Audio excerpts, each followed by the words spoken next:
জীবনে সুখ, শান্তি এবং সমৃদ্ধির জন্য আমাদের প্রতিদিন অবশ্যই শ্রীমদ্ ভাগবত গীতা পাঠ ও শ্রবণ করা উচিত।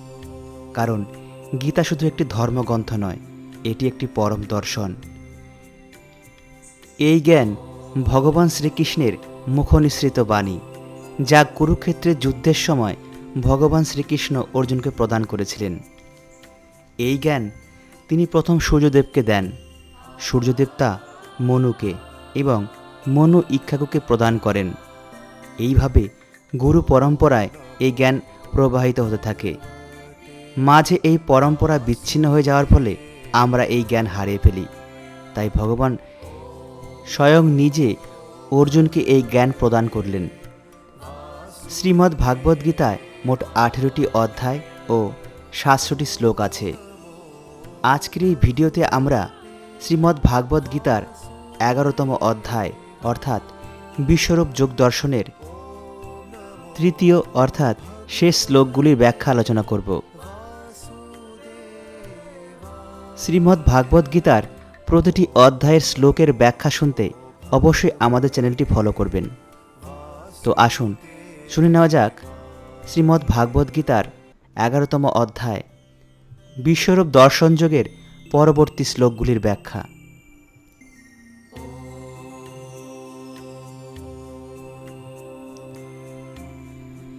সখা ইতি মত্তা প্রসভম যৎ উক্তম, হে কৃষ্ণ হে যাদব হে সখেতি অজানতা মহিমানম তব ইদম ময়া প্রমাদাত প্রণয়েন বা ওপি যৎ চ অবহাসার্থম অসৎকৃত অসি বিহার শয্যা আসন ভোজনেষু এক অথবা ওপি অচ্যুত তৎসমক্ষম তৎক্ষাময়ে তাম অহম অপ্রমেয়ম। শ্রীকৃষ্ণ যদিও তার বিশ্বরূপ নিয়ে অর্জুনের সামনে নিজেকে প্রকাশ করেছেন, তবুও ভগবান শ্রীকৃষ্ণের সঙ্গে তার বন্ধুত্বের কথা অর্জুনের মনে পড়ে গেছে এবং বন্ধুত্বের বশবর্তী হয়ে তিনি যে কত ভগবানকে অসম্মান করেছেন সেই জন্য তিনি তার কাছে ক্ষমা চাইছেন।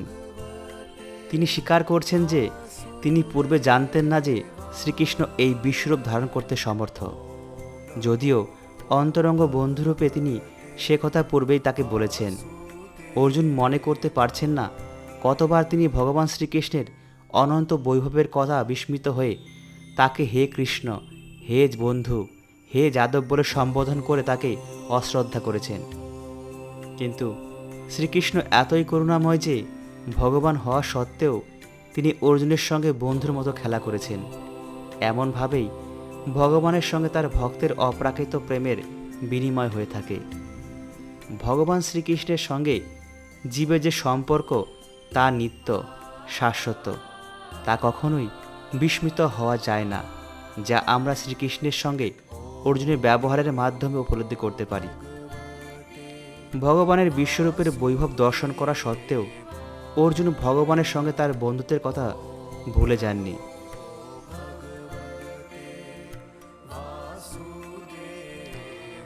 পিতা অসি লোকস্য চরাচরস্য তম অশ্য পূজ্য চ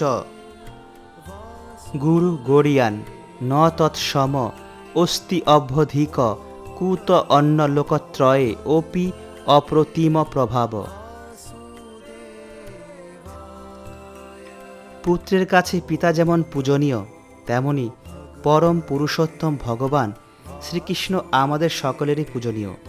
তিনি সকলের গুরু, কারণ তিনি সর্বপ্রথম ব্রহ্মাকে বৈদিক জ্ঞান দান করেন এবং এখানে তিনি অর্জুনকে ভগবদ্ গীতার তত্ত্বজ্ঞান দান করেছেন। তাই তিনি হচ্ছেন আদি গুরু। সদ্গুরু হচ্ছেন তিনি যিনি ভগবান শ্রীকৃষ্ণ প্রবর্তিত পরম্পরায় অপ্রাকৃত তত্ত্বজ্ঞান লাভ করেছেন। ভগবান শ্রীকৃষ্ণের প্রতিনিধি না হলে কেউই অপ্রাকৃত তত্ত্বজ্ঞান দানকারী গুরুপদবাচ্য হতে পারেন না। ভগবানকে সর্বতোভাবে প্রণাম করা হয়েছে।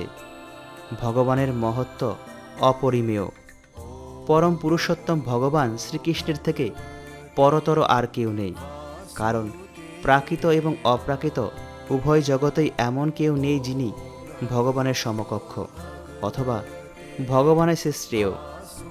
সবাই ভগবানের অধস্তন, কেউই ভগবানকে অতিক্রম করতে পারে না। এ কথা শ্বেতাশ্বতর উপনিষদে বলা হয়েছে। পরমেশ্বর ভগবান শ্রীকৃষ্ণের ইন্দ্রিয় এবং দেহ একজন সাধারণ মানুষেরই মতো, কিন্তু ভগবানের ইন্দ্রিয়, দেহ, মন এবং ভগবান স্বয়ং অভিন্ন। যে সমস্ত মূর্খ মানুষ ভগবান সম্বন্ধে যথাযথ জ্ঞান প্রাপ্ত হয়নি, তারা বলে যে শ্রীকৃষ্ণের আত্মা, হৃদয়, মন এবং সব কিছুই শ্রীকৃষ্ণ থেকে ভিন্ন। শ্রীকৃষ্ণ হচ্ছেন পরম তত্ত্ব, তাই তার ক্রিয়াকলাপ, তার শক্তি এবং গুণাবলী পরম শ্রেষ্ঠ। শাস্ত্রে বলা হয়েছে যে তার ইন্দ্রিয় আমাদের মতো নয়, তার প্রতিটি অঙ্গই সমস্ত ইন্দ্রিয়ের কাজ করতে পারে। তাই তার ইন্দ্রিয় অপূর্ণ অথবা সীমিত নয়। কেউ তার থেকে মহত্তর হতে পারে না, কেউই তার সমকক্ষ হতে পারে না। তাই সকলেই তার থেকে নিম্ন স্তরে অবস্থিত। পরম পুরুষোত্তমের জ্ঞান, শক্তি ও ক্রিয়াকলাপ সবই অপ্রাকৃত। শ্রীমদ্ ভাগবত গীতায় বলা হয়েছে, যারা জানেন যে শ্রীকৃষ্ণের দেহ চিন্ময়, তার ক্রিয়াকলাপ দিব্য, তারা মৃত্যুর পর ভগবদ্ধামে শ্রীকৃষ্ণের কাছে ফিরে যান এবং তাদের আর এই দুঃখময় জড়জগতে ফিরে আসতে হয় না। তাই আমাদের জানতে হবে যে শ্রীকৃষ্ণের কার্যকলাপ অন্য সকলের কার্যকলাপের থেকে ভিন্ন। শ্রীকৃষ্ণের নির্দেশ অনুসারে জীবনযাপন করাই হচ্ছে শ্রেষ্ঠ পন্থা। এভাবে জীবনযাপন করার ফলে আমরা আমাদের জীবন সার্থক করে তুলতে পারি। শাস্ত্রে বলা হয়েছে, এমন কেউ নেই যিনি শ্রীকৃষ্ণের প্রভু, সকলেই তার ভৃত্য। শ্রী চৈতন্য চরিতামৃত গ্রন্থে বলা হয়েছে, একলা ঈশ্বর কৃষ্ণ, আর সব ভৃত্য। শ্রীকৃষ্ণই হচ্ছেন ভগবান এবং আর সকলেই তার ভৃত্য। সকলেই তার আদেশ পালন করে চলেছে। এমন কেউ নেই যিনি শ্রীকৃষ্ণের উপদেশ অমান্য করতে পারেন। তারই নির্দেশ অনুসারে, তারই পরিচালনায় সকলেই পরিচালিত হচ্ছেন। ব্রহ্ম সংহিতে বলা হয়েছে, তিনিই হচ্ছেন সর্বকারণের পরম কারণ।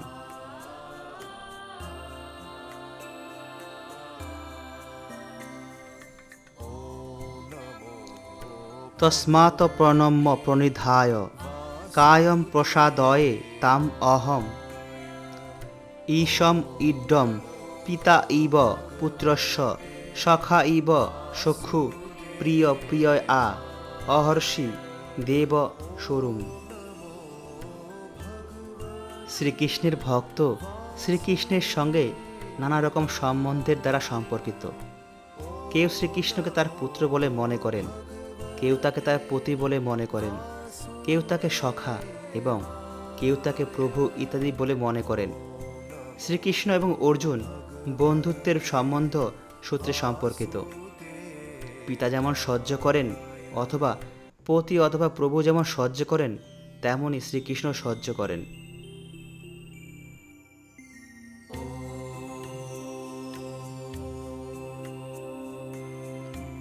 অদৃষ্ট পূর্বম ঋষিত অস্মি দৃষ্টা ভয়েন চ প্রব্যথিতম মন মে তৎ এব মে দর্শয় দেব রূপম প্রসীদ দেবেশ জগন্নিবাস। অর্জুন শ্রীকৃষ্ণের নিত্য বিশ্বস্ত অতি প্রিয় সখা।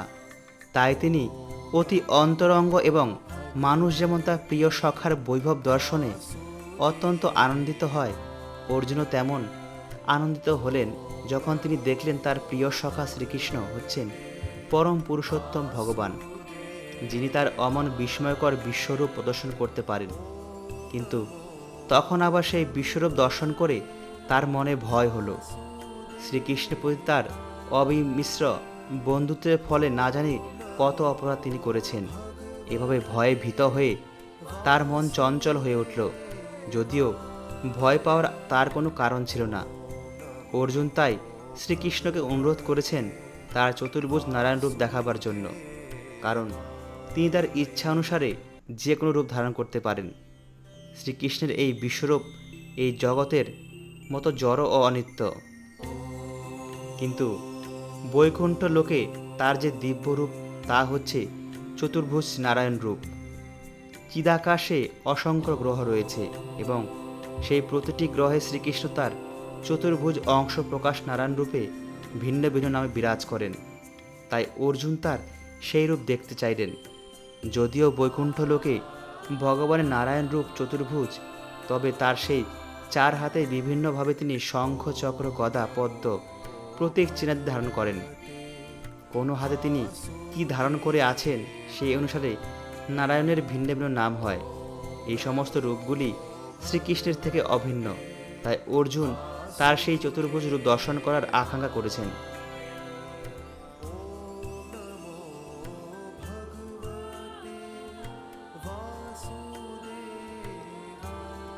কিরীটিনম গোদিনম চক্রহস্তম ইচ্ছামি তাম দ্রষ্টুম অহম তথা এব তেন এব রূপেণ চতুর্ভুজেন সহস্রবাহু ভব বিশ্বমূর্তে।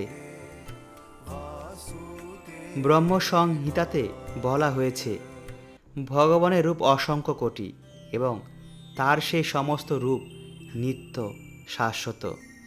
তাদের মধ্যে রাম, নৃসিংহ, নারায়ণ ইত্যাদি রূপগুলি হচ্ছে প্রধান। কিন্তু অর্জুন জানতেন যে শ্রীকৃষ্ণই হচ্ছেন স্বয়ং পরমেশ্বর ভগবান, যিনি ক্ষণিকের জন্য তার বিশ্বরূপ ধারণ করেছেন। এখন তিনি তার চিন্ময় নারায়ণ রূপ দেখতে চাইছেন।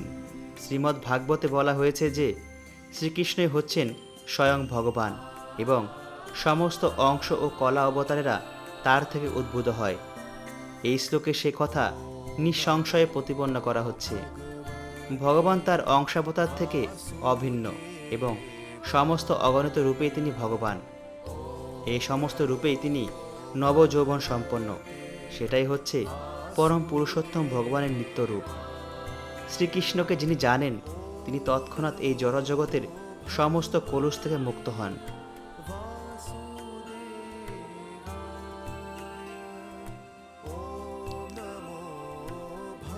ময়া প্রসন্নেন তব অর্জুন ইদম রূপম পরম দর্শিতম আত্মযোগাৎ তেজময়ম বিশ্বম অনন্তম আদ্যম যথ মে তৎ অন্যেন ন দৃষ্টপূর্বম। অর্জুন ভগবানের বিশ্বরূপ দর্শন করতে চেয়েছিলেন। তাই তার ভক্ত অর্জুনের প্রতি কৃপা পরবশ হয়ে ভগবান শ্রীকৃষ্ণ তার জ্যোতির্ময় এবং অনন্ত বৈভব সম্পন্ন বিশ্বরূপ দেখিয়েছিলেন। তার এই রূপ সহস্র সূর্যের মতো উজ্জ্বল এবং তার অসংখ্য মুখমণ্ডল ক্ষিপ্র গতিতে পরিবর্তিত হচ্ছিল। তার প্রিয় সখা অর্জুনের মনোবাঞ্ছা পূরণ করবার জন্যই শ্রীকৃষ্ণ তাকে তার এই রূপ দেখিয়েছিলেন। শ্রীকৃষ্ণ তার অন্তরঙ্গ চিৎশক্তির প্রভাবে, যা মানুষের বুদ্ধির অগম্য, এই রূপ প্রকাশ করেছিলেন। অর্জুনের আগে কেউই ভগবানের এই বিশ্বরূপ দর্শন করেননি, কিন্তু অর্জুনকে দেখানোর ফলে স্বর্গলোক এবং অন্যান্য গ্রহলোকের ভক্তরাও তার এই রূপ দর্শন করতে সক্ষম হয়েছিলেন।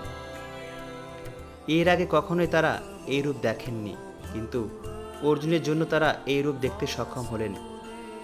পক্ষান্তরে বলা যায়, ভগবান শ্রীকৃষ্ণ কৃপা করে অর্জুনকে তার যে বিশ্বরূপ দেখিয়েছিলেন, অন্যান্য গ্রহলোকের ভক্তরাও তার সেই রূপ দর্শন করার সুযোগ পেলেন। কেউ কেউ বলে থাকেন যে শ্রীকৃষ্ণ যখন শান্তির প্রস্তাব নিয়ে দুর্যোধনের কাছে গিয়েছিলেন, তখন তিনি তাকেও এই রূপ দেখিয়েছিলেন। দুর্ভাগ্যবশত দুর্যোধন সেই শান্তির প্রস্তাব গ্রহণ করেননি, কিন্তু সেই সময় শ্রীকৃষ্ণ কতকটা তার বিশ্বরূপ প্রকাশ করেছিলেন।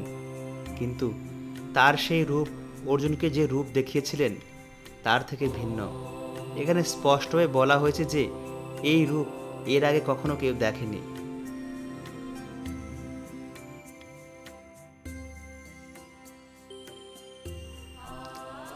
ন বেদ যজ্ঞ অধ্যয়নৈ ন দানৈ ন চ ক্রিয়াভি ন তপোভি উগ্রৈ এবং রূপ সক্ষ অহম নুলোকে দ্রষ্টুম তৎ অন্যেন কুরু প্রবীর। যে দিব্যদৃষ্টি দিয়ে অর্জুন ভগবানের বিশ্বরূপ দর্শন করলেন, সেই দিব্যদৃষ্টি কি তা আমাদের যথাযথভাবে বুঝতে হবে। কে দিব্য দৃষ্টির অধিকারী হতে পারেন। দিব্য কথাটির অর্থ হচ্ছে দেবতুল্য। যতক্ষণ না আমরা দেবতাদের মতো দিব্য গুণাবলীতে ভূষিত হচ্ছি, ততক্ষণ পর্যন্ত আমরা দিব্য দৃষ্টি লাভ করতে পারি না। এখন কথা হচ্ছে, দেবতা কারা? বৈদিক শাস্ত্রে বলা হয়েছে, যারা ভগবান শ্রী বিষ্ণুর ভক্ত তারাই হচ্ছেন দেবতা। যারা ভগবত বিদ্বেষী, অর্থাৎ যারা শ্রী বিষ্ণুকে বিশ্বাস করে না, অথবা যারা শ্রীকৃষ্ণের নির্বিশেষ রূপকেই পরম তত্ত্ব বলে মনে করে, তাদের পক্ষে দিব্যদৃষ্টি লাভ করা কখনোই সম্ভব নয়। দৈব গুণাবলীতে বিভূষিত না হলে কখনোই দিব্য দৃষ্টি লাভ করা সম্ভব নয়। পক্ষান্তরে বলা যায়, যারা দিব্য দৃষ্টি সম্পন্ন তারাও অর্জুনের মতো দর্শন করতে পারেন। ভগবদ্গীতায় ভগবানের বিশ্বরূপের বর্ণনা করা হয়েছে এবং অর্জুনের পূর্বে কেউই এই রূপ সম্বন্ধে অবগত ছিলেন না। এখন এই ঘটনার পরে ভগবানের বিশ্বরূপ সম্পর্কে আমরা কিছু ধারণা করতে পারি। যারা যথার্থ দৈবগুণ সম্পন্ন তারা ভগবানের বিশ্বরূপ দর্শন করতে পারেন, কিন্তু ভগবানের শুদ্ধ ভক্ত না হলে কেউই দিব্য পদবাচ্য হতে পারেন না। ভগবত ভক্ত যারা যথার্থ দিব্য প্রকৃতিতে অধিষ্ঠিত এবং যাদের দিব্য দৃষ্টি আছে, তারা কিন্তু ভগবানের বিশ্বরূপ দর্শনের জন্য উৎসুক নন। পূর্ববর্তী শ্লোকে যে কথা বলা হয়েছে, অর্জুন শ্রীকৃষ্ণের চতুর্ভুজ বিষ্ণুরূপ দর্শন করতে চেয়েছিলেন এবং ভগবানের বিশ্বরূপ দর্শনে তিনি প্রকৃতপক্ষে ভীত হয়েছিলেন। এই শ্লোকে বেদ, যজ্ঞ কিংবা দান, অতিপটু অধ্যয়ন, এই কথাগুলি খুবই তাৎপর্যপূর্ণ। বেদ বলতে সব রকমের বৈদিক শাস্ত্রকে বোঝায়, যেমন চতুর্বেদ, ঋক, সাম, যজু এবং অথর্ব, অষ্টাদশ পুরাণ, উপনিষদ এবং বেদান্ত সূত্র। এই সমস্ত শাস্ত্র গৃহে অথবা অন্য কোথাও পাঠ করা যায়। তেমনি বৈদিক যজ্ঞবিধির অনুসরণ করবার জন্য নানা রকম সূত্র আছে, যেমন কল্পসূত্র এবং মীমাংসা সূত্র।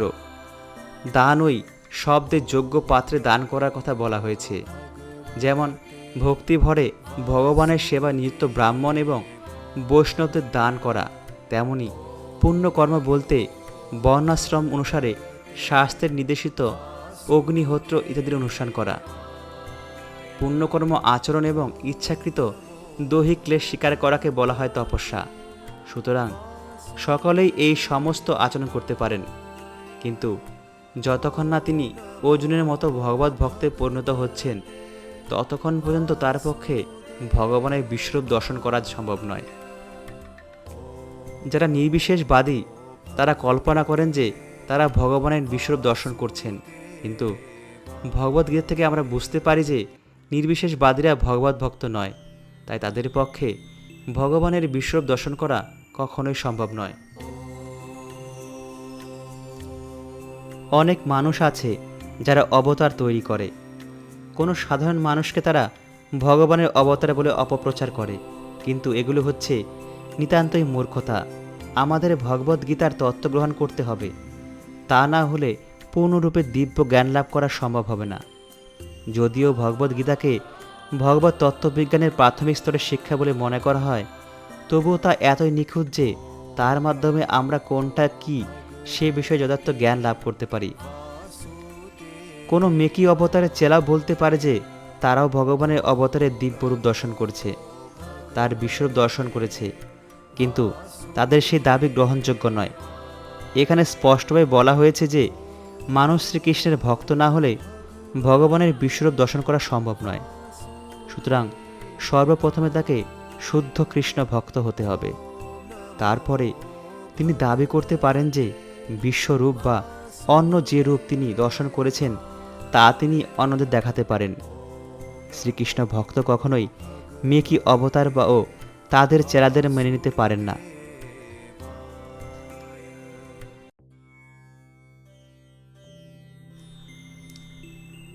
মা তে ব্যথা মা চ বিমূঢ় ভাব দৃষ্টা রূপম ঘোরম ঈদৃক মম ইদম ব্যাপেতোভি প্রীতমনা পুনতম তৎ এব মে রূপম ইদম প্রপশ্য।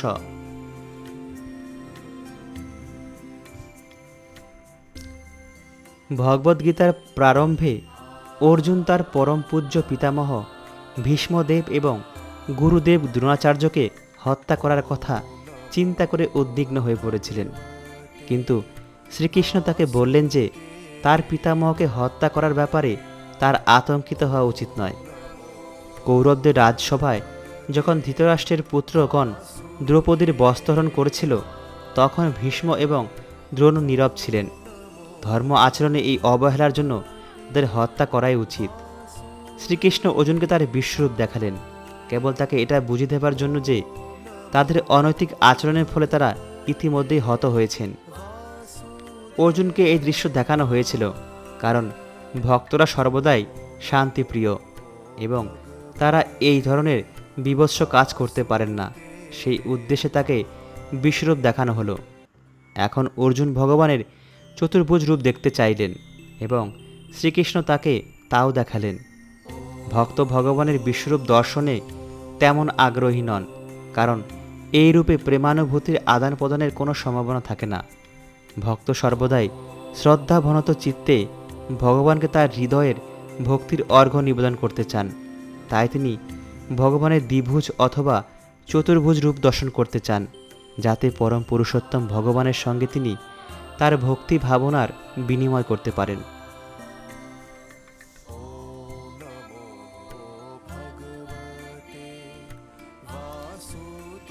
ইতি অর্জুনম বাসুদেব তথা উক্তা সকম রূপম দর্শয়ামাস ভুয় আশ্বাসয়ামাস চ ভীতম এনম ভূত্তা পুনঃ সৌম্য বপু মহাত্মা। শ্রীকৃষ্ণ যখন বসুদেব এবং দেবকীর পুত্র রূপে আবির্ভূত হন, তখন তিনি সর্বপ্রথমে চতুর্ভুজ নারায়ণ রূপে প্রকাশিত হন। কিন্তু তার পিতামাতা যখন তাকে অনুরোধ করলেন, তখন তিনি নিজেকে একটি সাধারণ শিশুতে রূপান্তরিত করেন। তেমনি শ্রীকৃষ্ণ জানতেন যে অর্জুন তার চতুর্ভুজ রূপে দর্শনে আগ্রহী নন, কিন্তু যেহেতু তিনি তার চতুর্ভুজ রূপ দর্শন করতে চেয়েছিলেন, তাই তিনি তাকে আবার সেই রূপ দেখালেন এবং তারপরে তার দ্বিভুজ রূপ দেখালেন।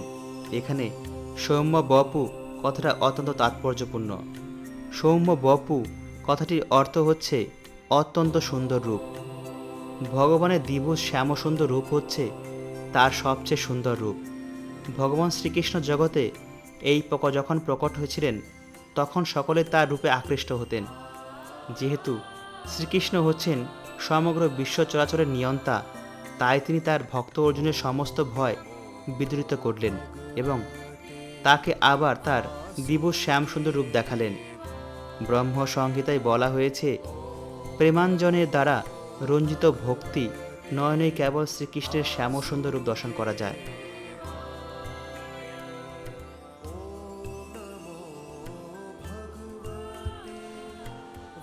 দৃষ্টা ইদম মানুষম রূপম তব সৌম্যম জনার্দন ইদানিম উস্মি সংবৃত্ত সচেতা প্রকৃতম গত। এখানে মানুষং রূপম কথাটির মাধ্যমে স্পষ্টভাবে বোঝানো হচ্ছে যে পরম পুরুষোত্তম ভগবানের প্রকৃত স্বরূপ হচ্ছে দ্বিভুজ। যারা শ্রীকৃষ্ণকে একজন সাধারণ মানুষ বলে মনে করে তারা অবজ্ঞা করে। এখানে স্পষ্টভাবে বোঝা যায় তারা তার দিব্য প্রকৃতি সম্বন্ধে সম্পূর্ণ অজ্ঞ। শ্রীকৃষ্ণ যদি একজন সাধারণ মানুষ হতেন, তাহলে তার পক্ষে বিশ্বরূপ এবং তার চতুর্ভুজ নারায়ণ রূপ দেখানো কী করে সম্ভব হতো। শ্রীমদ্ ভাগবত গীতাতে তাই স্পষ্টভাবে বলা হয়েছে যে শ্রীকৃষ্ণকে সাধারণ মানুষ বলে মনে করে যারা নির্বোধের মতো প্রচার করে যে শ্রীকৃষ্ণের অন্তরে অব্যক্ত যে ব্রহ্ম, তিনি শ্রীকৃষ্ণের মাধ্যমে কথা বলছেন, তারা অত্যন্ত অন্যায় করেছে। শ্রীকৃষ্ণ তার বিশ্বরূপ দেখিয়েছেন এবং তারা চতুর্ভুজ বিশ্বরূপ দেখিয়েছেন। তাহলে শ্রীকৃষ্ণ কী করে একজন সাধারণ মানুষ হতে পারেন? ভগবদ্গীতার ভ্রান্ত সমালোচনার দ্বারা শুদ্ধ ভক্তরা কখনোই বিভ্রান্ত হন না, কারণ তারা কোনটা কি তা জানেন। ভগবদ্গীতার শ্লোকগুলি সূর্যের মতো উজ্জ্বল, তাই তা দর্শন করবার জন্য মূর্খ ভাষ্যকারদের ভাষ্যরূপ মশালের আলোর প্রয়োজন হয় না।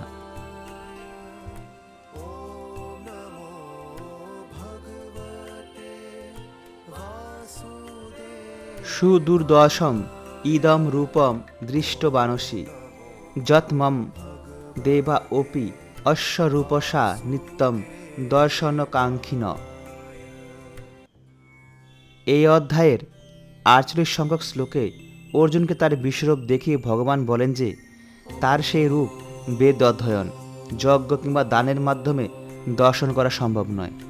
এখানে শুধু দর্শন কথাটির মাধ্যমে বোঝানো হচ্ছে যে ভগবানের দিব্য রূপটিও অত্যন্ত গোপনীয়। বেদ অধ্যয়ন, জ্ঞান, তপশ্চর্যা ইত্যাদির সঙ্গে একটু ভক্তিযোগ মিশিয়ে দিলে শ্রীকৃষ্ণের বিশ্বরূপ দর্শন করা যেতে পারে। তা সম্ভব হলেও হতে পারে, কিন্তু ভক্তি না থাকলে তা কোনো মতেই সম্ভব নয়। সে কথা আগেই ব্যাখ্যা করা হয়েছে। কিন্তু এই বিশ্বরূপের ঊর্ধ্বে শ্রীকৃষ্ণের যে দ্বিভুজ শ্যাম সুন্দর রূপ, তা দর্শন করা ব্রহ্মা, শিব আদি দেবতাদের পক্ষেও দুর্লভ। তারাও ভগবানকে দর্শন করতে চান এবং শ্রীমদ্ ভাগবতে বর্ণনা করা হয়েছে যে তিনি যখন তার মাতা দেবকীর গর্ভে অবস্থান লীলা করছিলেন, তখন তার বিস্ময়কর লীলা দর্শন করবার জন্য স্বর্গের সমস্ত দেবদেবীরা এসে উপস্থিত হয়েছিলেন এবং তারা মনোরম ভগবত স্তুতি গান করছিলেন। যদিও তখন ভগবানের আবির্ভাব দর্শনের সময় হয়নি, এমনকি তার দর্শন লাভ করার জন্য তারা প্রতীক্ষা করছিলেন। মূর্খ লোকেরা তাকে অবজ্ঞা করতে পারে এবং শ্রীকৃষ্ণের অন্তর্স্থিত নির্বিশেষ কোনো একটি কাল্পনিক সত্তাকে শ্রদ্ধা জানাতে পারে, কিন্তু সে সবই নির্বুদ্ধিতার পরিচায়ক, কারণ তারা তো সাধারণ মানুষ। ব্রহ্মা, শিব আদি মহাদেবতারাও শ্রীকৃষ্ণের দ্বিভুজ শ্যামসুন্দর রূপ দর্শন করবার জন্য আকুল হয়ে আছেন। ভগবদ্গীতাতে এ কথাও বলা হয়েছে যে অবজানন্তি মাং মুরা মানসিং তনুমাশ্রিতম। সমস্ত মূর্খ লোকেরা তাকে অবজ্ঞা করে, তারা কোনোদিনই তাকে দর্শন করতে পারে না।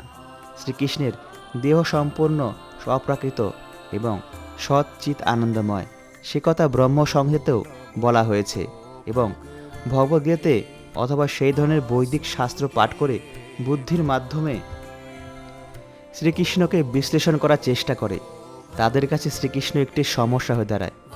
কারণ তারা যখন জড়দৃষ্টিভঙ্গির পরিপ্রেক্ষিতে শ্রীকৃষ্ণকে দর্শন করতে চেষ্টা করে, তখন তাদের কাছে শ্রীকৃষ্ণ ঐতিহাসিক পুরুষ এবং মস্ত বড় দার্শনিক পণ্ডিত রূপে পূজিত হয়। কিন্তু তিনি কোনো সাধারণ মানুষ নন। তবুও কিছু মানুষ মনে করে যে যদিও তিনি অত্যন্ত শক্তিশালী পুরুষ ছিলেন, তবুও তাকে জড়দেহ ধারণ করতে হয়েছিল। পরিণামে তারা মনে করে যে পরম তত্ত্ব হচ্ছে নির্বিশেষ, নিরাকার।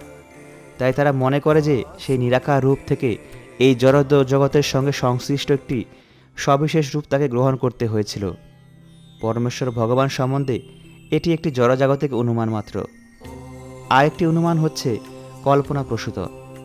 যারা জ্ঞানের অন্বেষণ করছে তারাও শ্রীকৃষ্ণের সম্বন্ধে নানা রকম কল্পনা করে এবং তারা মনে করে যে শ্রীকৃষ্ণ রূপ বিশ্বরূপের থেকে হয়। এভাবে তারা মনে করে অর্জুনকে ভগবান যে বিশ্বরূপ দেখিয়েছিলেন তা তার স্বরূপ থেকেও অধিক গুরুত্বপূর্ণ। তাদের মতে পরমেশ্বরের সর্ববিশেষ রূপ কল্পনা মাত্র। তারা বিশ্বাস করে যে চরম স্তরে পরম তত্ত্ব কোনো পুরুষ নন। কিন্তু ভগবদ্গীতার 2য় অধ্যায়ে অপ্রাকৃত তত্ত্ব লাভের পন্থা যথার্থ তত্ত্ব জ্ঞানীর কাছে কৃষ্ণ কথা শ্রবণ করাকেই বলে বর্ণনা করা হয়েছে। সেটাই হচ্ছে যথার্থ বৈদিক পন্থা এবং যারা যথাযথভাবে সেই বৈদিক ধারার অনুসরণ করছেন তারা ভগবত তত্ত্বজ্ঞানীর কাছে কৃষ্ণ কথা শ্রবণ করেন এবং বারবার তার কথা শুনতে শুনতে তাদের চিত্তে শ্রীকৃষ্ণের প্রতি আসক্তি জন্মায়। আমরা পূর্বে কয়েকবার আলোচনা করেছি, শ্রীকৃষ্ণ তার যোগমায়া শক্তির দ্বারা আবৃত। তিনি যার তার কাছে নিজেকে প্রকাশিত করেন না। যাদের কাছে তিনি নিজেকে প্রকাশিত করেন তারাই কেবল তাকে দেখতে পান। বৈদিক শাস্ত্রে সে কথা প্রতিপন্ন করা হয়েছে। যিনি নিজেকে সর্বত্রভাবে ভগবানের চরণে সমর্পণ করেছেন তিনি যথাযথভাবে পরম তত্ত্বজ্ঞান লাভ করতে পারেন। নিরন্তর শ্রীকৃষ্ণ চিন্তায় মগ্ন থাকে ও ভক্তিযোগে শ্রীকৃষ্ণ সেবা করার ফলে সাধকের দিব্য চক্ষু উন্মিলিত হয় এবং তিনি তখন শ্রীকৃষ্ণকে দর্শন করতে পারেন। এই ধরনের দিব্য দর্শন স্বর্গের দেবদেবীদের পক্ষেও সচরাচর সম্ভব নয়। তাই শ্রীকৃষ্ণ তত্ত্ব উপলব্ধি করা দেবদেবীদের পক্ষে দুষ্কর এবং উন্নত স্তরের দেবতারা সর্বদাই শ্রীকৃষ্ণের দ্বিভুজ রূপ দর্শন করবার জন্য উৎসুক হয়ে থাকেন। এর তাৎপর্য হচ্ছে যে শ্রীকৃষ্ণের বিশ্বরূপ দর্শন করা খুবই দুষ্কর এবং সাধারণ মানুষের পক্ষে অসম্ভব, কিন্তু তার শ্যামসুন্দর রূপ দর্শন করা তার থেকে অনেক অনেক বেশি দুষ্কর।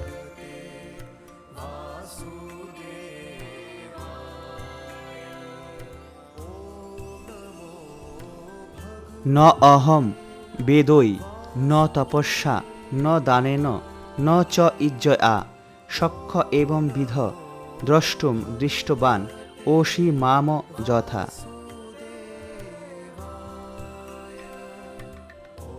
শ্রীকৃষ্ণ প্রথমে তার মাতা দেবকী এবং পিতা বসুদেবের সামনে চতুর্ভুজ রূপে নিয়ে আবির্ভূত হন এবং তারপরে তিনি তার দ্বিভুজ রূপে রূপান্তরিত হন।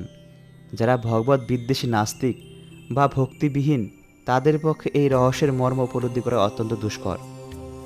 যে সমস্ত পণ্ডিতেরা মনোধর্মের পরিপ্রেক্ষিতে বৈদিক শাস্ত্র পাঠ করেছেন তাদের পক্ষে শ্রীকৃষ্ণকে জানা অত্যন্ত দুষ্কর। এমনকি যারা কেবল নামকারান্তে মন্দিরে গিয়ে পূজা অর্চনা করেন তাদের পক্ষেও ভগবানকে জানা সম্ভব নয়। তারা কেবল মন্দিরেই যান, কিন্তু তারা শ্রীকৃষ্ণকে তার স্বরূপে জানতে পারেন না। কেবলমাত্র ভক্তিযোগের মাধ্যমেই শ্রীকৃষ্ণকে জানতে পারা যায়। সে কথা শ্রীকৃষ্ণ নিজেই পরবর্তী শ্লোকে ব্যাখ্যা করেছেন।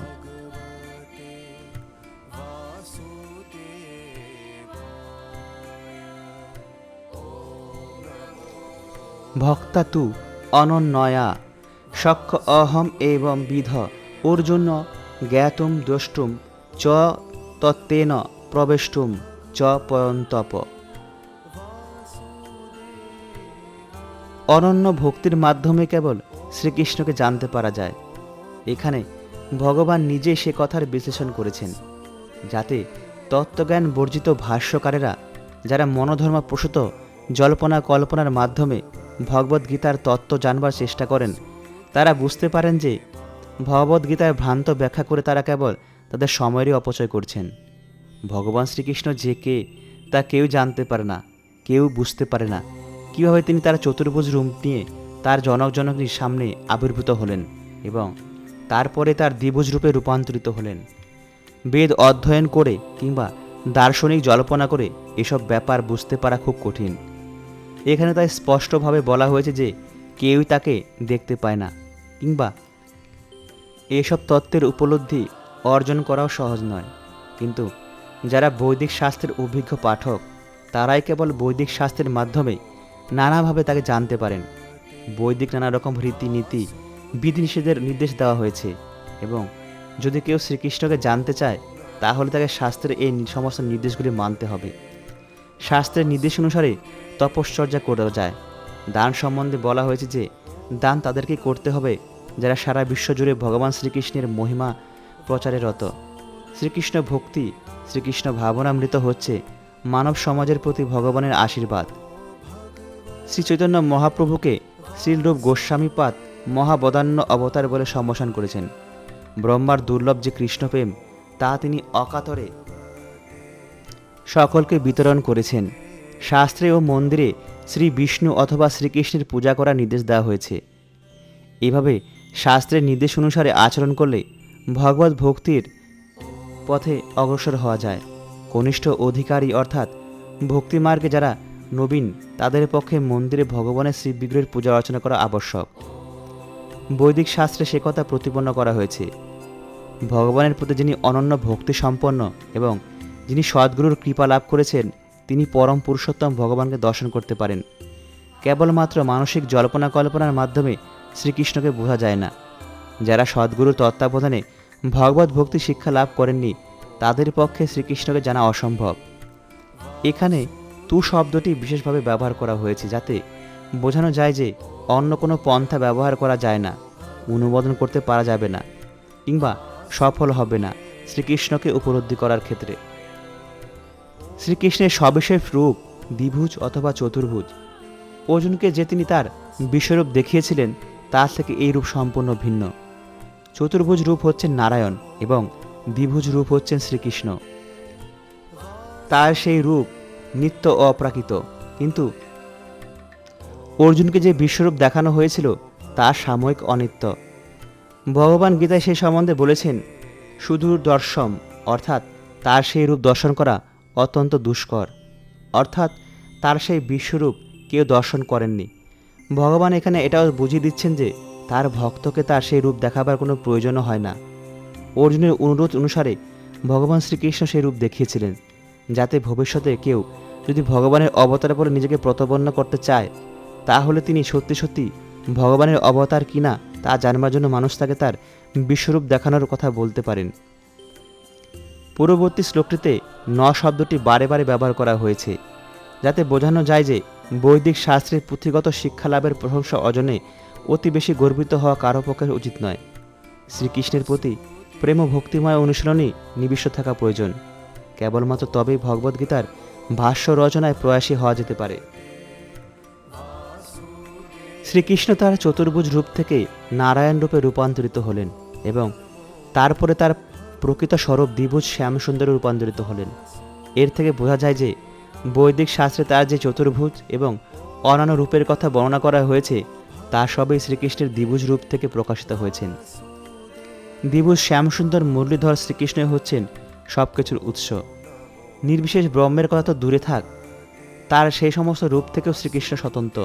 শ্রীকৃষ্ণের চতুর্ভুজ রূপ সম্বন্ধে স্পষ্টভাবে বলা হয়েছে যে তার অভিন্ন অন্তরঙ্গ চতুর্ভুজ প্রকাশ, যাকে মহাবিষ্ণু নামে সম্বোধন করা হয়, যিনি কারণ সমুদ্রে শয়ন করে আছেন এবং যার শ্বাস প্রশ্বাসের ফলে অগণিত ব্রহ্মাণ্ডের প্রকাশ হচ্ছে এবং লয় হচ্ছে, তিনিও পরমেশ্বর ভগবান শ্রীকৃষ্ণের অংশ প্রকাশ। তাই ব্রহ্ম সংহিতায় বলা হয়েছে, মহাবিষ্ণু যার মধ্যে অসংখ্য ব্রহ্মাণ্ড প্রবেশ করছে এবং আবার তার মধ্যে থেকে প্রকাশিত হচ্ছে কেবলমাত্র তার শ্বাস প্রশ্বাসের প্রক্রিয়ার মাধ্যমে, এবং তিনিও হচ্ছেন শ্রীকৃষ্ণের অংশ প্রকাশ। তাই পরম পুরুষোত্তম ভগবানের সবিশেষ রূপ শ্যামসুন্দর শ্রীকৃষ্ণ হচ্ছেন পরম আরাধ্য। তিনি হচ্ছেন সৎ, চিৎ এবং আনন্দময়ের পূর্ণ অবতার। তিনি হচ্ছেন সমস্ত কিছুর রূপের উৎস, সমস্ত অবতারের অবতারী আদি পুরুষ। সে তত্ত্ব ভগবদ্গীতায় সর্বতভাবে প্রতিপন্ন করা হয়েছে। বৈদিক শাস্ত্রে নিম্নরূপ উল্লেখ আছে, যে শ্রীকৃষ্ণের সচ্চিদানন্দময় অর্থাৎ চিরন্তন আনন্দ, নিত্যত্ব এবং জ্ঞানময় অপ্রাকৃত রূপ আছে, তাকে আমার সশ্রদ্ধ প্রণতি জ্ঞাপন করছি। আমি তাকে শ্রদ্ধা জ্ঞাপন করছি কারণ তাকে জানার অর্থ সমগ্র বেদকে জানা, এবং সেই কারণে তিনি হলেন পরম গুরু। তারপরে বলা হয়েছে, কৃষ্ণ বৈ পরমং দৈবতম। শ্রীকৃষ্ণ হচ্ছেন পরম পুরুষোত্তম ভগবান। সেই একমাত্র শ্রীকৃষ্ণই হচ্ছেন পরম পুরুষোত্তম ভগবান এবং তিনিই আরাধ্য। শ্রীকৃষ্ণ এক, কিন্তু তিনি অনন্ত আকার এবং প্রকটিত অবতার মাধ্যমে অভিপ্রকাশিত হন। ব্রহ্ম সংহিতায় বলা হয়েছে, পরম পুরুষোত্তম ভগবান হচ্ছেন শ্রীকৃষ্ণ এবং তার চিরন্তন আনন্দ, নিত্যত্ব এবং জ্ঞানময় সচ্চিদানন্দ স্বরূপ আছে। তার কোনো আদি নেই, কারণ তিনি সব কিছুরই উৎস। তিনি সকল কারণের কারণ। অন্যত্র বলা হয়েছে যে সেই পরম তত্ত্ব হচ্ছেন সবিশেষ পুরুষ, তার নাম শ্রীকৃষ্ণ, এবং তিনি মাঝে মাঝে এ জগতে অবতরণ করেন। তেমনি শ্রীমদ্ ভাগবতে পরম পুরুষোত্তম ভগবানের সমস্ত অবতারের কথা বর্ণনা করা হয়েছে। সেই তালিকায় শ্রীকৃষ্ণের নামও আছে, কিন্তু তারপর সেখানে বলা হয়েছে যে শ্রীকৃষ্ণ ভগবানের অবতার নন, তিনি হচ্ছেন স্বয়ং পরম পুরুষোত্তম ভগবান। তেমনি ভগবদ্গীতাতে ভগবান বলেছেন, মত্ত পরতরং নান্যত। আমার পুরুষোত্তম ভগবান শ্রীকৃষ্ণ রূপের থেকে উত্তম আর কিছুই নেই। ভগবদ্গীতায় তিনি আরও বলেছেন, অহমাদিহি দেবানাম। সমস্ত দেবতাদের আদি উৎস হচ্ছে আমি।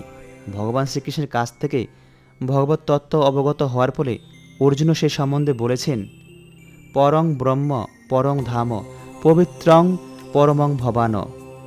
এখন আমি সম্পূর্ণভাবে বুঝতে পেরেছি যে তুমি পরম পুরুষোত্তম ভগবান, পরম তত্ত্ব, এবং তুমি হচ্ছ সকলের পরম আশ্রয়।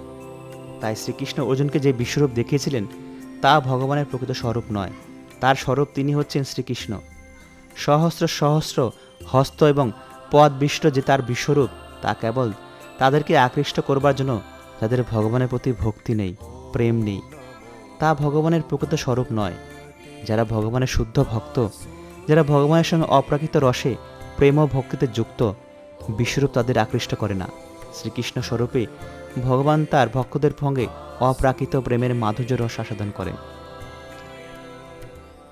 তাই অর্জুনের কাছে যিনি সক্ষরসে শ্রীকৃষ্ণের সঙ্গে অত্যন্ত অন্তরঙ্গভাবে যুক্ত ছিলেন, তার কাছে এই বিশ্বরূপের প্রকাশ মোটেই আনন্দদায়ক ছিল না, বরং তা ভয়ঙ্কর হয়ে উঠেছিল।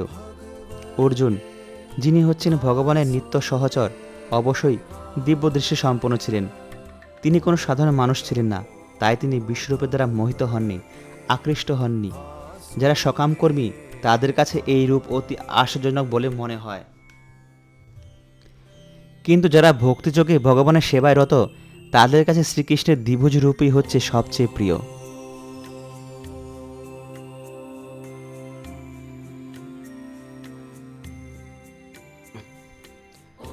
মত কর্মকৃত মত পরম মদ ভক্ত সঙ্গবর্জিত নির্বৈর সর্বভূতেষু যঃ স মাম এতি পাণ্ডব।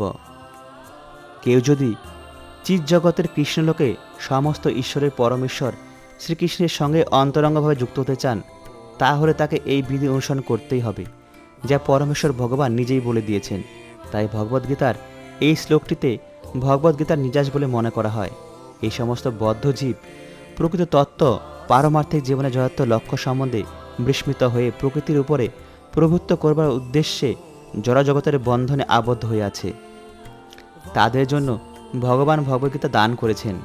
ভগবদ্গীতার উদ্দেশ্য হচ্ছে আমরা কীভাবে দিব্য জীবন লাভ করতে পারি সে সম্বন্ধে শিক্ষা দেওয়া, পরমেশ্বর ভগবানের সঙ্গে আমাদের নিত্য সম্বন্ধের কথা মনে করিয়ে দেওয়া এবং আমরা কীভাবে ভগবানের কাছে ফিরে যেতে পারি সে সম্বন্ধে শিক্ষা দেওয়া।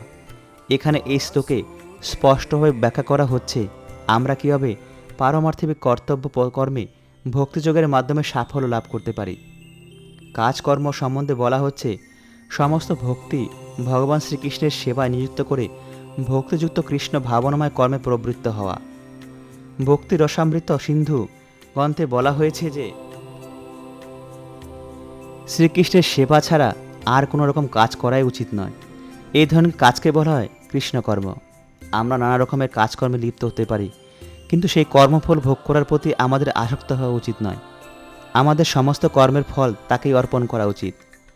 যেমন কেউ ব্যবসায় লিপ্ত হতে থাকতে পারেন, কিন্তু তিনি যদি তা শ্রীকৃষ্ণের জন্য করেন তাহলে তা শ্রীকৃষ্ণ ভাবনাময় কর্মে রূপান্তরিত হয়। শ্রীকৃষ্ণ যদি সেই ব্যবসায়ের মালিক হন তাহলে সেই ব্যবসায়ের সমস্ত লাভের ভোক্তা হচ্ছেন শ্রীকৃষ্ণ। কোনো ব্যবসায়ীর যদি লক্ষ টাকা থাকে এবং তিনি যদি তা শ্রীকৃষ্ণকে দান করতে চান তাহলে তিনি তা করতে পারেন। এটাই হচ্ছে শ্রীকৃষ্ণের জন্য কর্ম বা কৃষ্ণকর্ম। নিজের ইন্দ্রিয় তৃপ্তির জন্য বড় বড় প্রসাদ তৈরি না করে তারা শ্রীকৃষ্ণের জন্য একটা সুন্দর একটা মন্দির তৈরি করতে পারেন। সেই মন্দিরে শ্রীকৃষ্ণের শ্রী বিগ্রহের প্রতিষ্ঠা করতে পারেন। এই সমস্ত হচ্ছে কৃষ্ণকর্ম। কর্মফলের প্রতি আসক্ত না হয়ে শ্রীকৃষ্ণকে সেই ফল অর্পণ করা উচিত। খাদ্যদ্রব্য শ্রীকৃষ্ণকে অর্পণ করে ভগবানের প্রসাদরূপে তা গ্রহণ করা উচিত।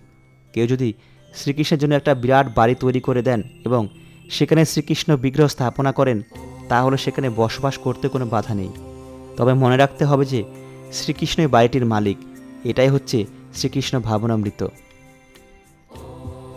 কেউ যদি শ্রীকৃষ্ণের মন্দির নির্মাণ না করতে পারেন তাহলেও তিনি শ্রীকৃষ্ণের মন্দির মার্জন করার কাজে নিজেকে নিযুক্ত করতে পারেন।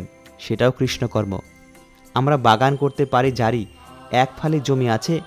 ভারতবর্ষের সকলেরই, এমনকি নিতান্ত গরিব লোকেরও কিছু না কিছু জমি আছে। সেই জমিতে বাগান করে তার ফুল শ্রীকৃষ্ণকে নিবেদন করতে পারি। আমরা তুলসী বৃক্ষরোপণ করতে পারি। তুলসীর পাতা, তুলসীর মঞ্জুরি ভগবানের সেবার জন্য অত্যন্ত প্রয়োজনীয়। ভগবদ্গীতায় শ্রীকৃষ্ণ সে নির্দেশ দিয়েছেন। তিনি বলেছেন যে কেউ যদি পত্র, পুষ্প, ফল অথবা একটু জল ভক্তি সহকারে ভগবানকে অর্পণ করেন তাহলে তিনি প্রীত হন। এই পত্র বলতে তুলসী পত্রকে বোঝানো হচ্ছে। সুতরাং আমরা তুলসী বৃক্ষ রোপণ করতে পারি এবং তাতে জল দিতে পারি। এভাবে অত্যন্ত দরিদ্র যে মানুষ তিনিও ভগবান শ্রীকৃষ্ণের সেবায় নিযুক্ত হতে পারেন। এগুলি শ্রীকৃষ্ণের সেবায় নিযুক্ত হওয়ার কয়েকটি দৃষ্টান্ত। গীতার শ্লোকে মত পরম কথাটিতে উল্লেখ করে তাদেরই বোঝানো হয়েছে যারা শ্রীকৃষ্ণের পরম ধামে তার সঙ্গ লাভ করাটাই জীবনের পরম ধর্ম বলে মনে করেন। এই ধরনের মানুষেরা চন্দ্রলোক, সূর্যলোক বা স্বর্গলোক অথবা এই ব্রহ্মাণ্ডের সর্বোচ্চ লোক ব্রহ্মলোকে উন্নীত হবার আকাঙ্ক্ষা করেন না। এসবের প্রতি তাদের কোনো আকর্ষণ নেই। তাদের একমাত্র বাসনা হচ্ছে অপ্রাকৃত জগতের চিদাকাশে প্রবিষ্ট হওয়া, এবং সেই অপ্রাকৃত জগতের চিদাকাশেও তারা দীপ্যমান ব্রহ্মজ্যোতিতে লীন হয়ে যেতে চান না, কারণ তাদের একমাত্র বাসনা হচ্ছে অপ্রাকৃত জগতের সর্বোচ্চ গ্রহলোক শ্রীকৃষ্ণ লোক বা গোলক বৃন্দাবনে প্রবেশ করা। সেই গ্রহলোক সম্বন্ধে তারা সম্পূর্ণভাবে অবগত, তাই তারা আর অন্য কিছু কামনা করেন না। মদ ভক্ত কথাটির মাধ্যমে বোঝানো হচ্ছে যে তারা সর্বতভাবে ভগবানের ভক্তিযুক্ত সেবা নিযুক্ত, বিশেষ করে নবদা ভক্তি যথা শ্রবণ, কীর্তন, স্মরণ, অর্চন, পাদ সেবন, বন্দন, দাস্য, সখ্য ও আত্মনিবেদন। যে কেউ ভক্তিযোগের এই 9টি পন্থা অথবা 8টি অথবা 7টি অথবা যে কোনো একটি সেবা নিযুক্ত হতে পারেন এবং তার ফলে অবশ্যই ভক্তিযোগে সার্থক সিদ্ধি লাভ করতে পারেন। গীতার এই শ্লোকে সঙ্গ বর্জিত কথাটি অত্যন্ত তাৎপর্যপূর্ণ। শ্রীকৃষ্ণ বিমুখ মানুষের সঙ্গ ত্যাগ করা উচিত। ভগবত বিদ্বেষী নাস্তিকেরাই কেবল শ্রীকৃষ্ণ বিমুখ নন, যারা ফলাশ্রিত কর্ম অথবা জল্পনা কল্পনা প্রসূত জ্ঞানের প্রতি আসক্ত। সেসব মানুষের সঙ্গ সর্বতভাবে বর্জন করতে হবে। এই ধরনের অবাঞ্ছিত সঙ্গ থেকে মুক্ত হলে এবং জড়জাগতিক কামনা বাসা থেকে মুক্ত হলে শ্রীকৃষ্ণ বিষয়ক জ্ঞানানুশীলনের অনুকূল বুদ্ধিযোগের বিকাশ হয়। তাকেই বলা হয় শুদ্ধ ভক্তি। আনুকূলস্য সংকল্প প্রাতিকূলাস্য বর্জনম।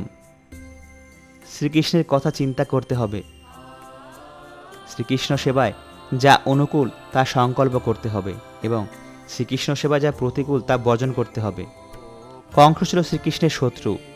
শ্রীকৃষ্ণের জন্মের সময় থেকে সে কতভাবে শ্রীকৃষ্ণকে হত্যা করবার চেষ্টা করত, কিন্তু যেহেতু সে শ্রীকৃষ্ণকে হত্যা করতে পারল না, তাই সে সবসময় শ্রীকৃষ্ণের কথা চিন্তা করত।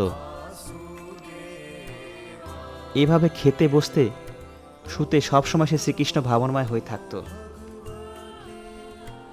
কিন্তু তার সেই শ্রীকৃষ্ণ ভাবনা অনুকূল ছিল না এবং তাই যদিও সে দিনের মধ্যে 24 ঘন্টায় শ্রীকৃষ্ণের কথা চিন্তা করত, তা সত্ত্বেও তাকে অসুর বলে গণ্য করা হতো এবং অবশেষে শ্রীকৃষ্ণ তাকে হত্যা করেছিলেন।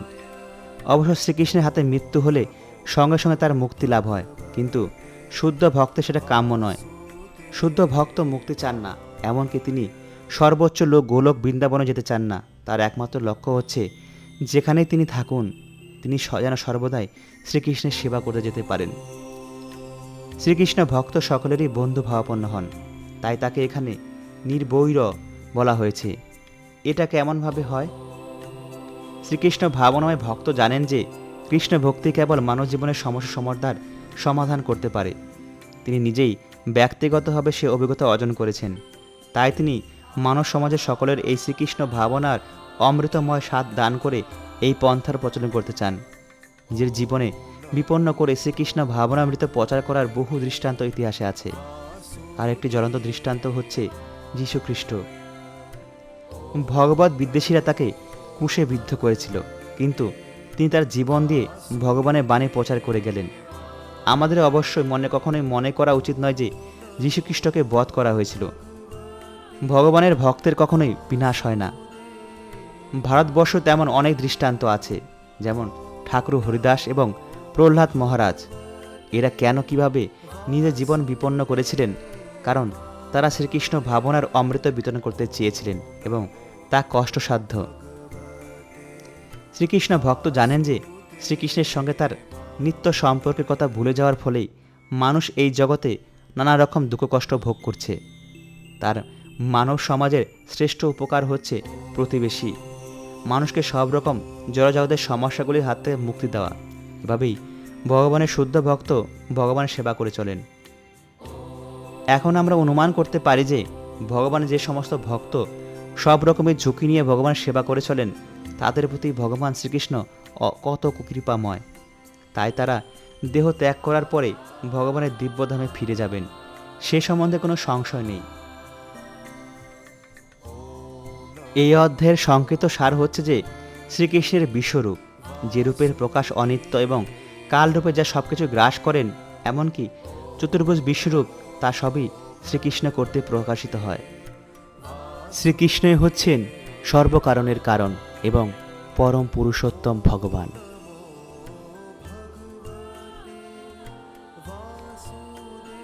শ্রীমদ্ ভাগবত গীতার 11 অধ্যায় বিশ্বরূপ দর্শন যোগ এখানে সমাপ্ত হল।